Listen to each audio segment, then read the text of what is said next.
Today is January the 6th, 2025, and we're going to be covering some live breaking news coming out as we're hearing that the Prime Minister of Canada, Justin Trudeau, he is expected to resign here in moments. So I am waiting for the live feed, and we're going to be watching this together as we're going to be seeing the Prime Minister of Canada resign. Now, we've actually been hearing jokes about this for quite some time about him quitting, and Canada becoming the 51st state of the U.S. Take a look at this. Now, I shared this with you. Now, this is just in jest, of course, we have heard. But Canada as the 51st state, Republicans would never win another general election, they're saying, because the overall nation itself, they're saying, is very liberal. However, so is Trudeau, and they're saying they have had enough of him, and that is why we are seeing this unfolding this morning. As I mentioned, this is about to be happening right now. So, like I said, as soon as this live feed comes up, I'm going to be switching over so we can watch it, but they're saying that he is resigning. Let me know your thoughts. What do you think about Canada joining the United States? Would you be for that? If so, let me know. Put 51 in the comments if yes. If no, put no. But as they mentioned here in this article, this would be another liberal state they're suggesting. But then there were suggestions by Trump, hey, maybe we cut it in half and we have one side liberal, one side conservative, so that way it's even. What do you think about that? As we're hearing that Donald Trump is pursuing various new ideas to expand the United States. Now, in addition to that, take a look. The 51st star on the U.S. flag, U.S. President-elect Donald Trump has bolstered his tariff threats with another suggestion of Canadian statehood. Now, this would happen because we're hearing that right now he is saying they need to close those borders. This is ridiculous, he said. We cannot have people just pouring into the borders the way that it has been happening. And he said we need to secure our borders. And he said, Mexico, Canada, if you do not secure those borders, I'm going to be including a 25% tariff on you. And we heard the Canadian Prime Minister Justin Trudeau say, we can't handle that. You would bankrupt Canada if you did that. And then we heard Trump say, listen, if you can't survive without ripping off the United States to the tune of billions of dollars, well, then maybe you should become the 51st state of the U.S. and you could be Governor Trudeau. Now, we're hearing that this was in jest and joking. However, he's very serious about securing our borders. And now we're hearing that there has been so much pressure against Trudeau that we are about to watch here in moments him resign live. We are hearing that he is expected to resign right now in moments. Now, as I mentioned, I'm watching it so that way we can see it live. We're going to be seeing what unfolds here with Canada, but our U.S. neighbor, there's a lot going on over there. Now, I see 51s pouring in, and I see no's coming in. People saying they don't think it's a good idea. And also, let me know your thoughts. Do you think that Trump, the way he has been aggressively pursuing these ideas, is good? He is putting the pressure all over the place right now on various nations, tariffs, suggestions about strategic moves to protect the United States under the potential threat of attack. If you are happy with what has been going on so far, put a 47 in the comments. He's president-elect, has not even been officially put into office yet, and he is making some waves. Oh, it is the driving force of here we go. Every single day I have the privilege of serving in this office.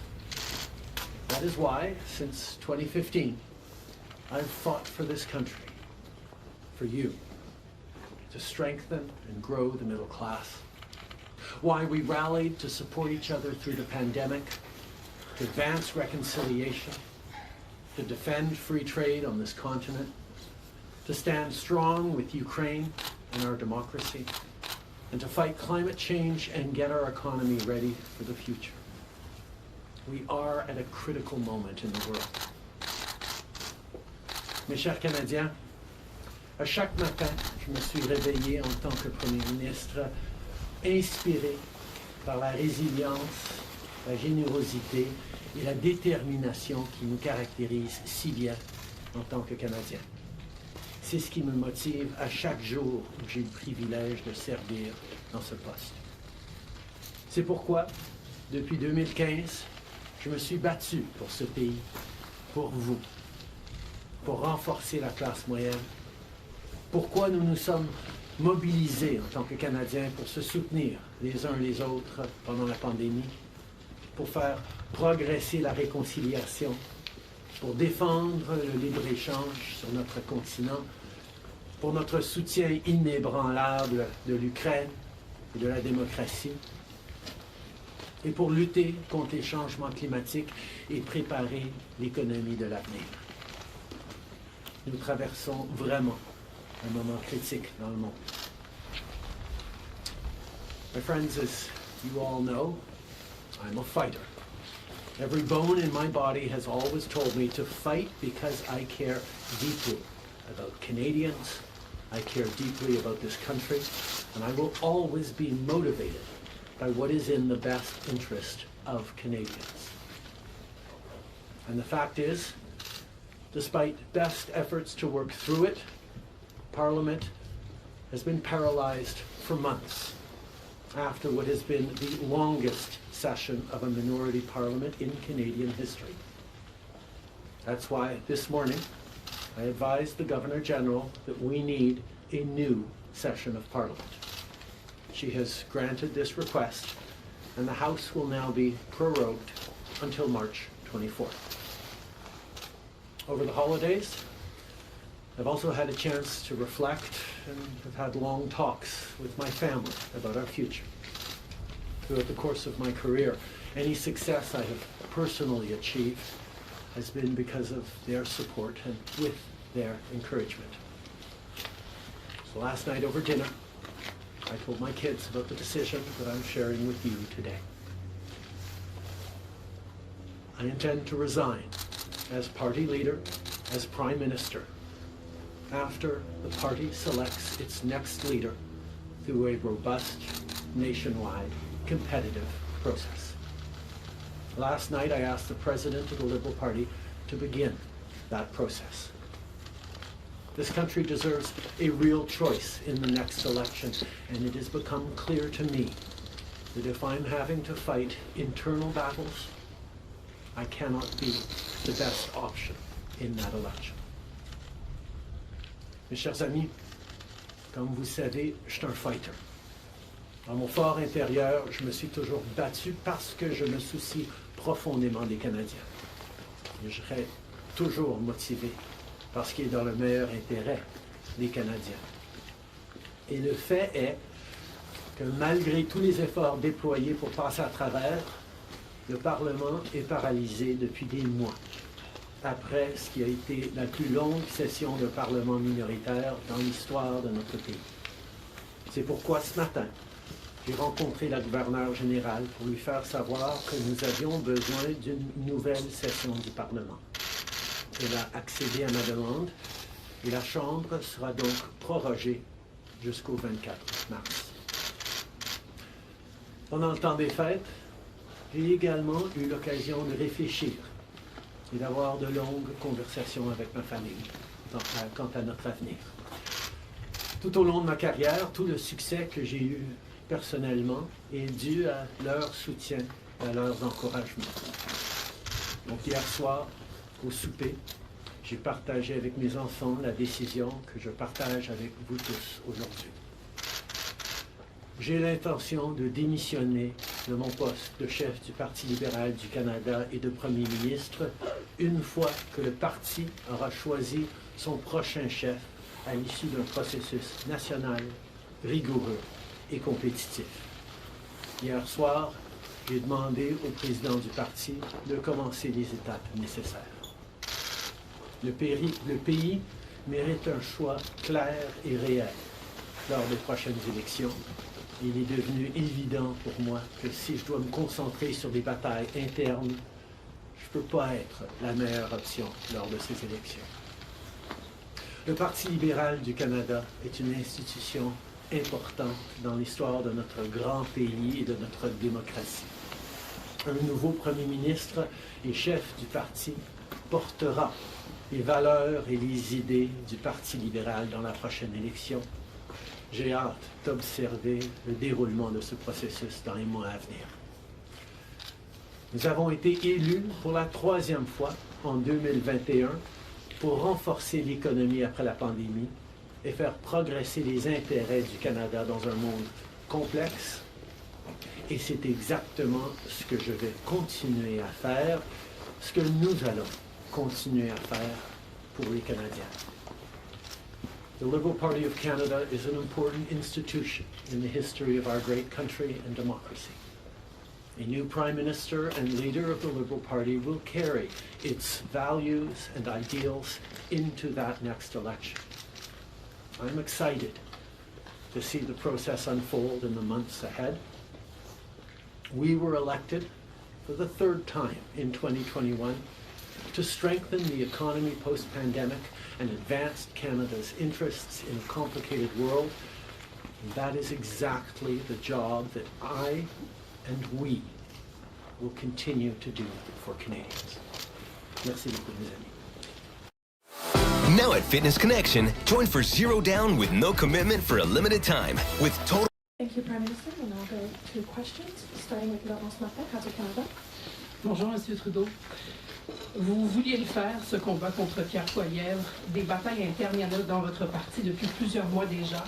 Pourquoi est-ce que vous décidez d'abdiquer maintenant? Qu'est-ce qui vous a fait changer d'avis? Comme vous savez, je ne suis pas quelqu'un qui recule facilement devant un combat, surtout un combat si important pour le parti et pour le pays. Mais je fais ce job parce que l'intérêt des Canadiens et le bien-être de notre pays, de notre démocratie, me tient à cœur. Et c'est devenu clair que je ne peux pas être le chef dans les prochaines élections à cause des batailles internes. As you all know, I am a fighter, and I am not someone who backs away from a fight, particularly when a fight is as important as this one is. But I have always been driven by my love for Canada, by my desire to serve Canadians, and by what is in the best interests of Canadians. And Canadians deserve a real choice in the next election. And it has become obvious to me with the internal battles that I cannot be the one to carry the Liberal standard into the next election. Vous êtes au pouvoir depuis près de 10 ans. Le Canada a changé avec votre gouvernement. S'il y a une réalisation que vous pourriez nommer, dont vous êtes le plus fier, je sais qu'il y en a plusieurs, mais s'il y en a une, et peut-être un regret aussi. En 2015, on a été élus sur une promesse de travailler pour la classe moyenne dans ce pays. Et c'est ce qu'on a pu faire. On a réduit la pauvreté, on a aidé énormément les familles, on a créé une économie qui fonctionne pour bien plus de monde en se préparant pour un avenir et plus numérique et où les changements climatiques vont avoir un plus grand impact. On a fait énormément de travail avec les Canadiens. Le Canada est meilleur à cause du travail que nous avons tous fait au cours des dernières années.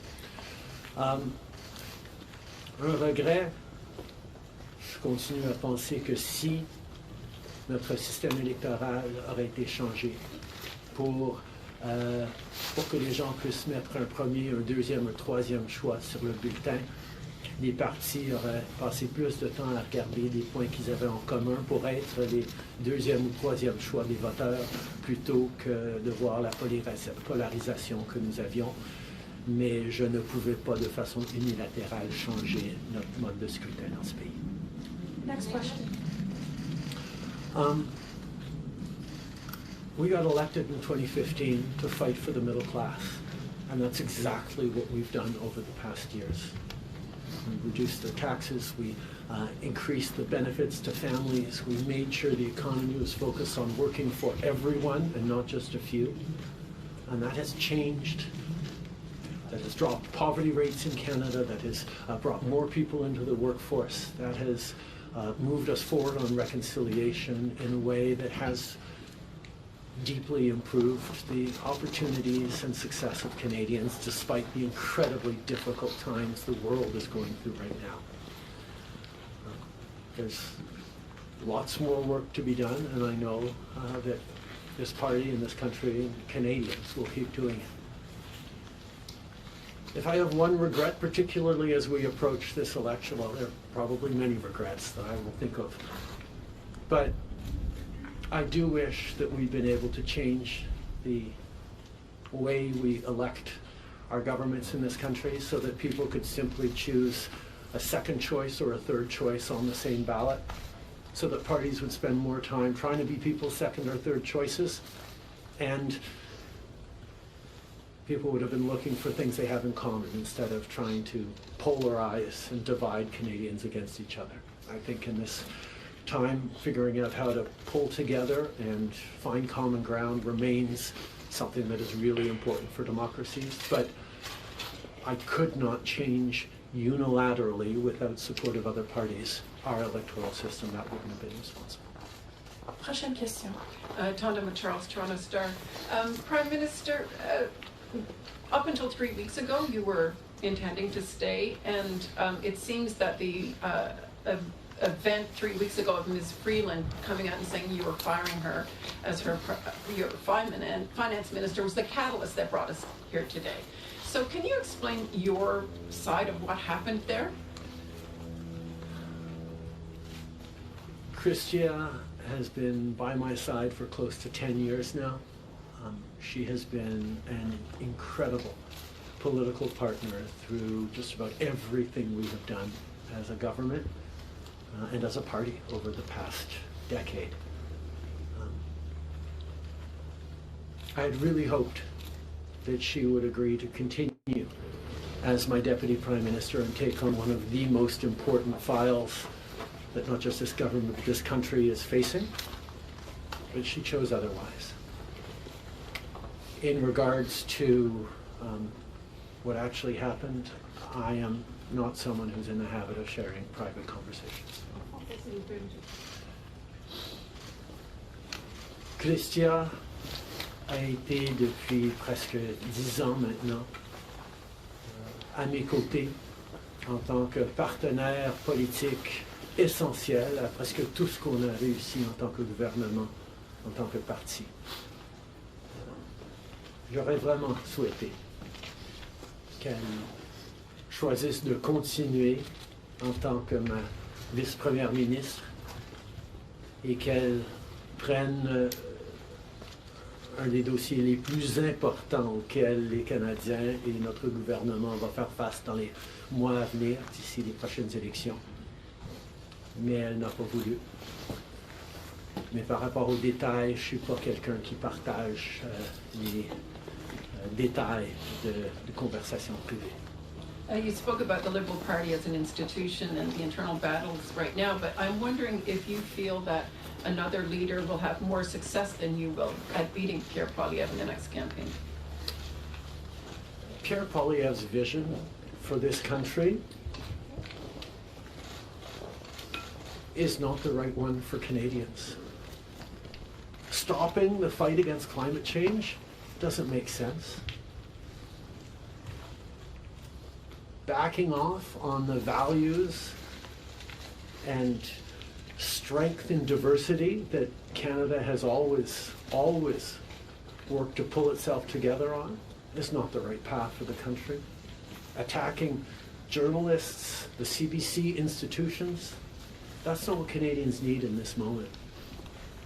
We need an ambitious, optimistic view of the future, and Pierre Poilievre is not offering that. And I look forward to the fight as progressives across this country stand up for the kind of vision for a better country that Canadians have always carried, despite the tremendous pressures around the world to think smaller, to veer towards the hard right, and to be less ambitious for what we can be and do as a country when the world really needs Canada. That's not an answer, though. Yes or no? Is there another leader that could be? Absolutely. Sur le leader? Oui. Pierre Poilievre. Pierre Poilievre a une vision profondément petite et erronée pour ce pays, si même on accepte qu'il ait une vision, de reculer sur les droits fondamentaux, d'arrêter la défense, la lutte contre les changements climatiques, de ne pas investir dans une économie plus verte, plus inclusive, de toujours chercher des divisions entre les Canadiens plutôt que de rassembler pour faire face à l'avenir de façon optimiste et ambitieuse. C'est pas le bon choix pour les Canadiens. Et j'ai hâte de faire partie, de continuer de faire partie d'un mouvement progressiste qui va envisager un avenir meilleur pour les Canadiens sur l'optimisme et le travail que les Canadiens ont toujours fait pour bâtir un monde meilleur. Next question. Hélène Buzetti, les corps d'information.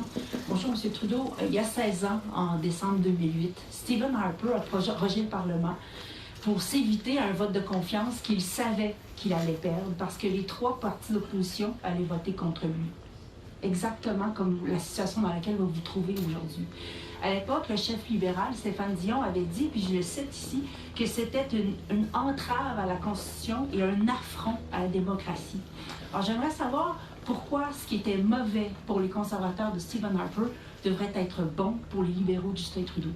La gouverneure générale, en 2008, avait correctement conclu que la Chambre venait juste d'accorder leur confiance de façon formelle au gouvernement de M. Harper, malgré même une lettre signée qui était un document politique. La voix de la Chambre compte. Or, avant d'arrêter le travail à la Chambre pour les fêtes, on a gagné 3 votes de non-confiance, 3 votes de confiance, et nous allons devoir retester la confiance de la Chambre dès le mois de mars pour passer les éléments budgétaires nécessaires pour faire fonctionner le gouvernement. In 2008, the Governor General correctly concluded that because the very last times in the previous weeks that the confidence of the House had been tested, it had passed that confidence test. Stephen Harper continued to have the confidence of the House, and it actually would bear out because as soon as they came back from the prorogation, Stephen Harper won a confidence vote once again. So a political document or political speeches doesn't carry the kind of weight that winning a confidence vote means. But this prorogation will take us only into March, and there will be confidence votes in March in the passing of supply that will allow Parliament to weigh in on confidence in a way that is entirely in keeping with all the principles of democracy and the workings of our strong institutions. Mais avec respect, M. Trudeau, y a-t-il pas quelque chose un peu antidémocratique de suspendre la possibilité du Parlement d'exprimer sa non-confiance le temps que votre parti se cherche un sauveur? Est-ce qu'il ne devrait pas plutôt juste se référer aux électeurs et de déclencher dès maintenant une élection? Hélène, je pense que tu as très clairement vu, comme tout le monde dans la galerie de presse parlementaire, à quel point le Parlement ne fonctionne plus depuis plusieurs mois. On est pogné dans une question de privilège, il y a des motions d'obstruction constantes et on a pu très peu accomplir pendant les derniers mois au Parlement. Le Parlement a besoin d'un reset, a besoin de se calmer un peu les pompons pour se remettre au travail pour les Canadiens et pas à faire de la petite politique constante, ce qu'on est en train de voir des conservateurs. Donc ce reset a 2 éléments.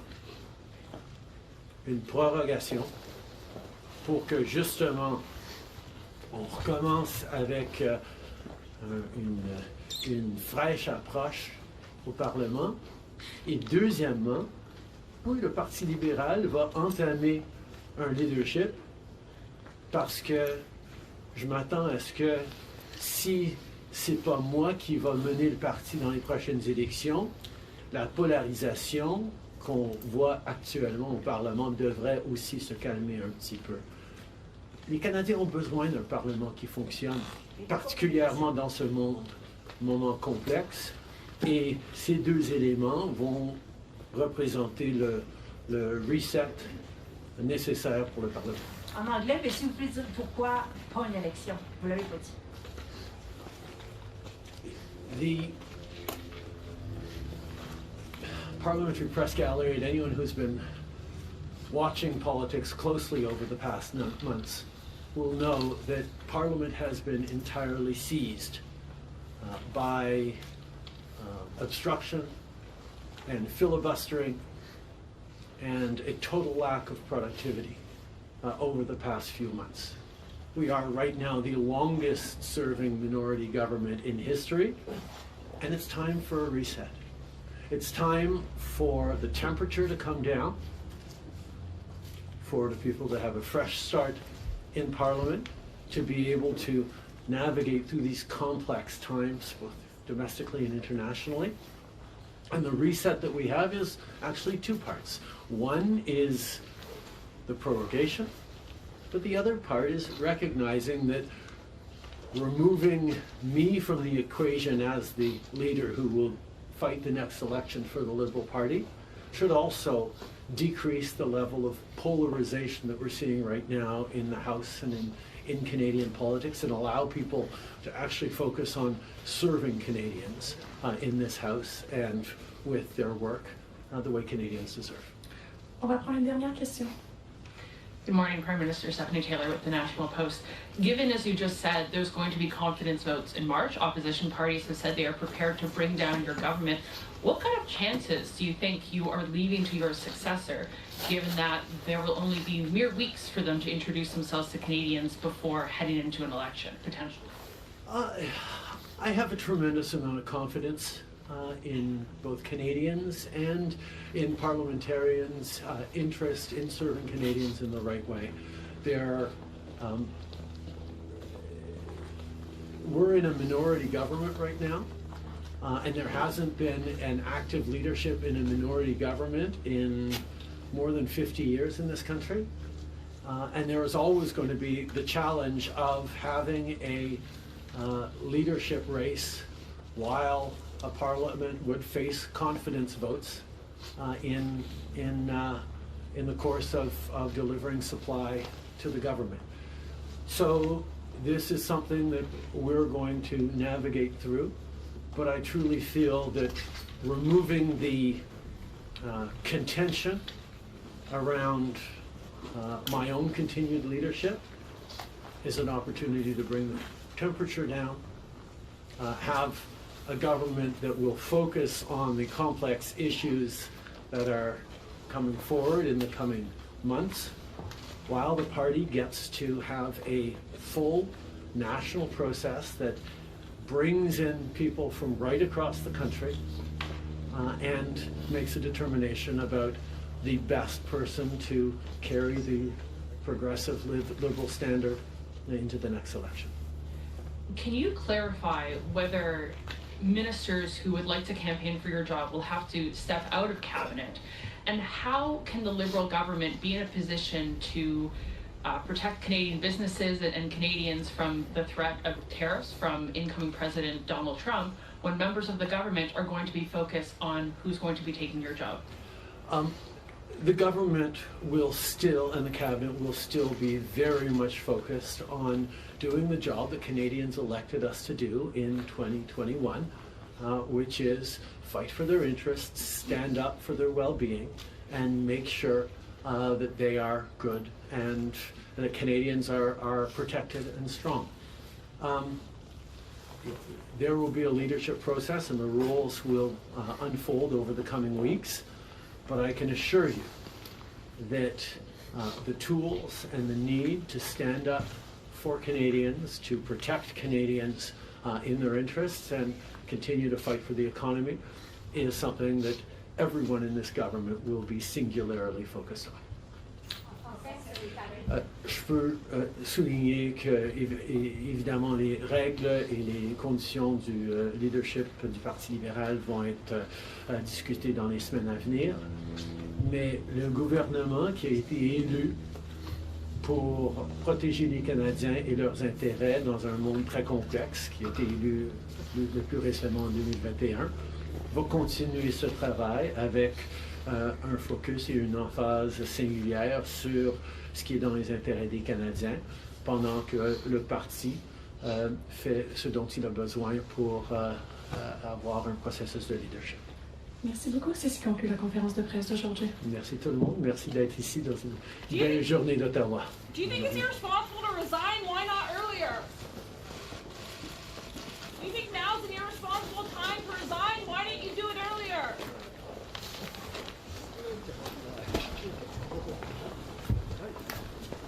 Wow, there you have it, you guys. Let me know your thoughts. We just witnessed the Prime Minister of Canada, Justin Trudeau, resign. And there you heard people shouting, why didn't you do it earlier? Do you think it's irresponsible to resign now? Man, let me know your thoughts in the comments down below. So there you have it, you guys. We just witnessed history unfolding. Justin Trudeau resigning.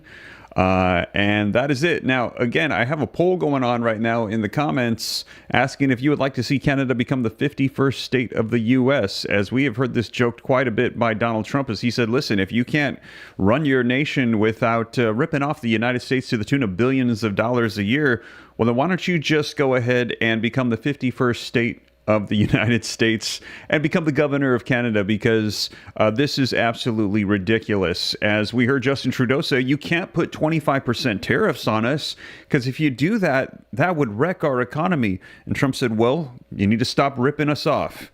And so, man, what do you think about that? The annexation of Canada into the United States. Now, we had heard this jokingly, but now we're seeing a lot of shakeup happening in Canada. And Donald Trump making a lot of moves here. We're talking about Panama Canal, Greenland, Canada. He's talking about getting an Iron Dome. And if you're loving it, all of it, the Trump effect that's taking place, put a 47 in the comments. And also hit that like button, because we are on the brink of some major changes coming here very soon. Donald Trump shaking things up as president-elect. And here you can even see the Prime Minister of Canada stepping down, and there has been a lot of pressure on him coming from Donald Trump as well, and saying, hey, the way that you're running things, it's not working. We need some changes. And let me know your thoughts in the comments. I actually saw a lot of Canadians in the comments saying, this is celebration time for Canada. We were sick of him. We do not like him or support what he does. Let me know if you agree. Especially if you're a Canadian, let it be known in the comments, and let me know your thoughts on this, as we are seeing that he has resigned. Now, take a look at this. This coming out today, it says Canadian Prime Minister Trudeau set to resign as the party leader as the polls plummet for him. Sources say coming out this morning today. Now, we had heard that he would be doing this before Wednesday, and now he has come out and he has done it. We just saw him live do this. And as I mentioned, Canada, a 51st state, Republicans would never win another election. As somebody also mentioned in the comments as well, thank you for the super chat on that right now Canada is very liberal. If they did this, it would be terrible for the United States' Republican Conservative Party. And this was mentioned to Trump, and he said, well, maybe we will figure out a way to annex Canada, get them into the United States, and split it up and make sure it's divided up in a way so it's evenly portioned to both party, Republican and Democrat. Let me know your thoughts. I actually saw the majority of the room said they wouldn't mind bringing in Canada, expanding the United States, and saying, hey, we are now taking over the majority of North America. Let me know your thoughts. Now, in addition to that, as I mentioned, we're also talking about the Panama Canal, Greenland. There are a lot of aspirations and things that Trump is throwing around, and people are saying this is absurd, never going to happen. Yet at the same time, we are seeing things being shaken up right now as a result of Donald Trump. Take a look at this. The Greenland Prime Minister now seeks independence following Trump's acquisitions comments. Acquisition would be the largest expansion of American territory in history. So I know a lot of people are saying this is in joke or in jest, but these suggestions that he's throwing out, it is shaking things up. Now take a look at this. Greenland Prime Minister Mute Edged I know I mispronounced that, recently declared his intentions for the island's future, stating taking major steps to gain independence from Denmark is necessary. Now, his remarks, which follow a December 22nd post on True Social by President-elect Donald Trump advocating for the ownership and control of Greenland, focused on the basis of secession from Denmark. The upcoming new election period must, together with the citizens, create these new steps based on the foundations that have already been created, he said. It is about time that we ourselves take a step and shape our future, also with regard to who we will cooperate closely with and who our trading partners will be. Wow. So this is huge, you guys. He is saying, hey, we're ready to break off from Denmark. We're going to become independent, and we are going to choose our future for ourselves and decide who we want to trade and be associated with. This could be indication that Donald Trump, what a lot of people said was his Christmas list, could actually be coming to fruition here, as we are seeing them saying, hey, it is time for us to take control. And maybe they're thinking, hey, we would like to be governed more so or connected to the United States rather than Denmark. Let me know your thoughts in the comments down below. Wow. Is the Trump effect taking place? Are we about to see Greenland be annexed into the United States? Let me know your thoughts in the comments. If you like it, put yes. If you think no, put no. Let me know your thoughts in the comments. Now, this just coming out 3 days ago, we are hearing. So we just saw Justin Trudeau resign as the Prime Minister of Canada. This is huge, and there has been the jokings going on of the United States annexing Canada. Here, coming out in the past 3 days, we're hearing that the Prime Minister of Greenland is saying, we want independence from Denmark, and we want to make our own decisions about who we're going to be associated with, and trade and governance. Might be seeing the U.S.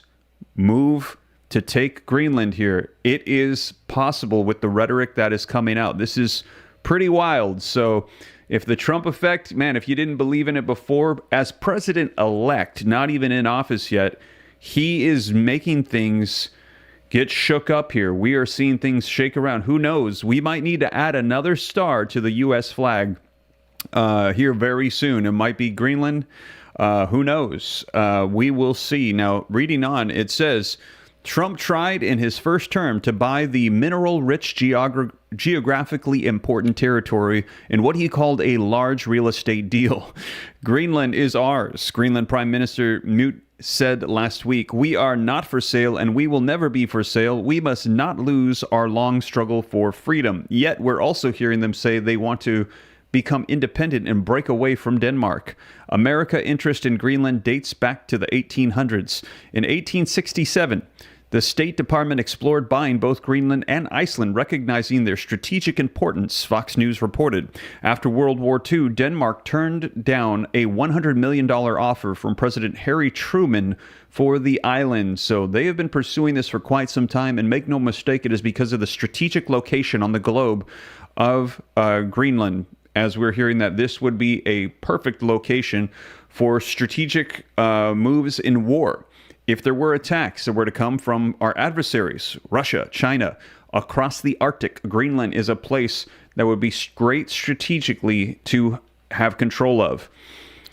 So let's take a look here. Greenland is ours. Greenland Prime Minister said last week, we are not for sale. We will never be for sale. We must not lose our long struggle for freedom. Yet they're also saying they want independence now from Denmark, and they want to make their own decisions as to who they're going to be making trade and deals with and governance. So, wow, definitely things are getting shaken up here, you guys. Greenland, Panama Canal, all of these things going on around the world, and Trump coming in saying we need an Iron Dome to protect the United States. We need a wall. That's what he said last time. But now in addition to that, we need an Iron Dome. We need Greenland. We need the Panama Canal. We might even take Canada as well. And we need people to stop ripping us off. He said 25% tariffs for our neighbors, 100% tariffs for the BRICS nations trying to overthrow the U.S. dollar. Donald Trump coming in, and he is coming in hot. And again, let me know your thoughts in the comments. If you like it, don't forget to hit a like button for me. It helps spread this out further so more people can see the latest updates. Subscribe to stay up to date. It's totally free. Why not? I'll keep you up to speed on everything. And this breaking news coming out today, January 6, 2025, we just witnessed Justin Trudeau, Prime Minister of Canada, resign live. And like I said, though, as more comes out, you guys, I will keep you up to speed on everything. So a lot unfolding. I see somebody asking about war. Yes, a lot going on with that as well. So I'm going to keep you up to speed on the things unfolding around the world. Stay tuned. Turn on the notifications if you haven't done so yet, because I've got some more videos coming out today because there is a lot happening around the world. But I wanted to get you guys the live coverage of the resignation of Justin Trudeau, the Prime Minister of Canada, just this morning.